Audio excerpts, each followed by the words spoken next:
بسم اللہ الرحمن الرحیم۔ شروع اللہ پاک کے نام سے جو بڑا مہربان نہایت رحم کرنے والا ہے۔ اللہ پاک سے دعا ہے اللہ پاک آپ کے جان، مال اور علم میں برکت عطا فرمائے، آمین۔ حضرت مالک بن دینار کی توبہ کا سبق آموز واقعہ۔ مالک بن دینار رحمۃ اللہ علیہ سے ان کی توبہ کا سبب پوچھا گیا تو انہوں نے کہا، میں ایک سپاہی تھا اور شراب کا رسیہ تھا۔ میں نے ایک نفیس باندی خریدی اور وہ میرے دل میں خاص مقام کی مالک بن گئی۔ اس سے میری ایک بچی پیدا ہو گئی۔ میں اس بچی کو حد سے زیادہ پیار کرتا تھا۔ جب وہ زمین پر گھسٹ کر چلنے لگی تو میرے دل میں اس کی محبت اور بڑھ گئی۔ وہ مجھ سے مانوس ہو گئی اور میں اس کے سامنے جب شراب لا کر رکھتا تو وہ آ کر کھینچا تانی کر کے میرے کپڑوں پر شراب بہا دیتی۔ جب اس کے 2 سال ہو گئے تو وہ مر گئی۔ میرے دل کو اس کے غم نے بیمار کر دیا۔ 15 رمضان کو جمعہ کی رات میں شراب کے نشے میں مدہوش تھا۔ میں نے عشاء کی نماز بھی نہیں پڑھی تھی۔ میں نے خواب میں دیکھا کہ سور پھونکا گیا اور قیامت قائم ہو گئی۔ مردے قبروں سے اٹھائے گئے اور تمام مخلوق جمع ہو گئی۔ میں بھی ان میں تھا۔ میں نے اپنے پیچھے سے آہٹ سنی، مڑ کر دیکھا تو ایک بہت بڑا اژدہا جو کالے رنگ کا تھا، آنکھیں نیلی ہیں، منہ کھولے میری طرف دوڑ رہا ہے۔ خوف و دہشت کے مارے میں بھاگا۔ راستے میں ایک ستھرے لباس والے شخص کے پاس سے گزرا۔ میں نے سلام کہا۔ اس نے جواب دیا۔ میں نے کہا، بابا مجھے اس اژدہے سے پناہ دو، تجھے اللہ تعالیٰ پناہ دے گا۔ وہ بوڑھا رونے لگا اور کہا، میں کمزور اور ضعیف ہوں اور یہ اژدہا زبردست ہے، میرے بس میں نہیں۔ آگے چلو اور بھاگو، شاید اللہ تعالیٰ تیری نجات کی کوئی صورت بنا دے۔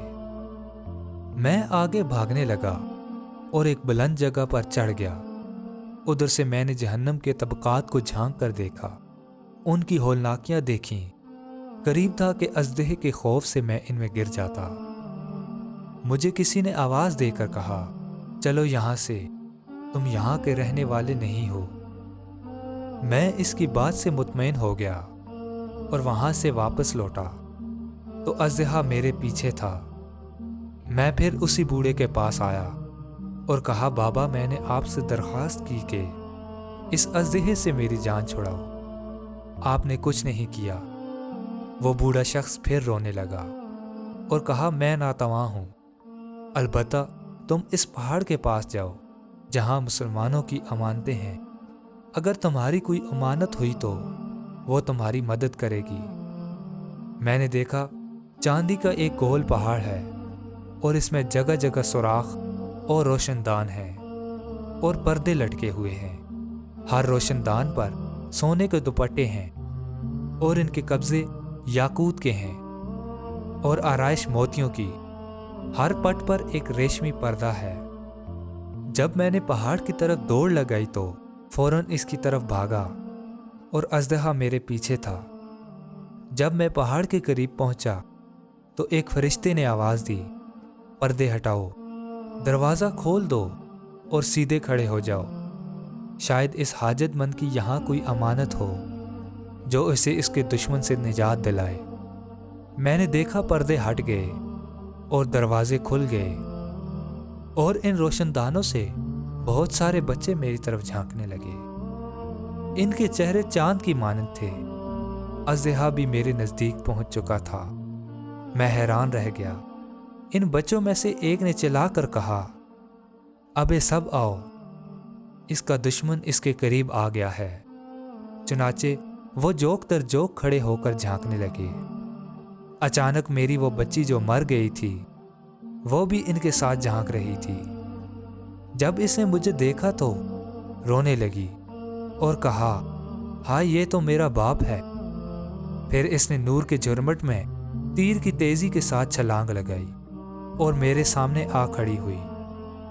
اس نے اپنا بایاں ہاتھ میری طرف بڑھا کر میرا دایاں ہاتھ پکڑ لیا اور اپنے دائیں ہاتھ کو اژدہے کی طرف بڑھا دیا تو وہ بھاگ گیا۔ پھر اس نے مجھے بٹھایا اور میری گود میں بیٹھ گئی اور اپنے دائیں ہاتھ سے میری داڑھی پکڑ کر کہا، اے بابا جان، کیا مومنوں کے لیے وہ وقت نہیں آیا کہ ان کے دل اللہ کے ذکر کے لیے جھک جائیں؟ میں رونے لگا اور پوچھا، اے بیٹی، تم لوگ بھی قرآن کو جانتے ہو؟ اس نے کہا، ہم تو تم سے زیادہ قرآن کو جانتے ہیں۔ میں نے کہا، اژدہے کے بارے میں تو کچھ بتاؤ جو مجھے ہلاک کرنے کے در پہ تھا۔ اس نے کہا، وہ تیرا برا عمل ہے جس کو تو نے طاقتور بنایا، اور وہ تجھے جہنم کی آگ میں ڈبونا چاہتا ہے۔ میں نے کہا، اس بوڑھے کے بارے میں بتاؤ جو راستے میں ملا۔ اس نے کہا، وہ تیرا نیک عمل ہے جسے تو نے اتنا کمزور کر دیا کہ اب وہ برے عمل کا مقابلہ نہیں کر سکتا۔ میں نے کہا، اے بیٹی، تم اس پہاڑی میں کیا کرتی ہو؟ اس نے کہا، ہم سب مسلمانوں کے بچے ہیں، ہم یہاں قیامت تک رہیں گے، تمہارے انتظار میں ہیں، جب تم آؤ گے تو ہم تمہاری سفارش کریں گے۔ مالک بن دینار فرماتے ہیں، میں گھبرا کر اٹھا اور صبح کو میں نے شراب چھوڑ دی اور اس کے برتن توڑ ڈالے اور اللہ تعالیٰ سے توبہ کی۔ بس یہی میری توبہ کا سبب ہے۔ معزز سامعین، معلوم ہوا کہ اولاد اگر بچپن میں فوت ہو جائے تو مایوس نہیں ہونا چاہیے، بلکہ اللہ کی مرضی پر راضی ہونا چاہیے، کیونکہ یہی نابالغ اولاد آخرت میں کام آنے والی ہے، جیسا کہ اس سبق سے واقعہ ملتا ہے۔ اللہ تعالیٰ ہم سب کو عمل کرنے کی توفیق عطا فرمائے، آمین یا رب العالمین۔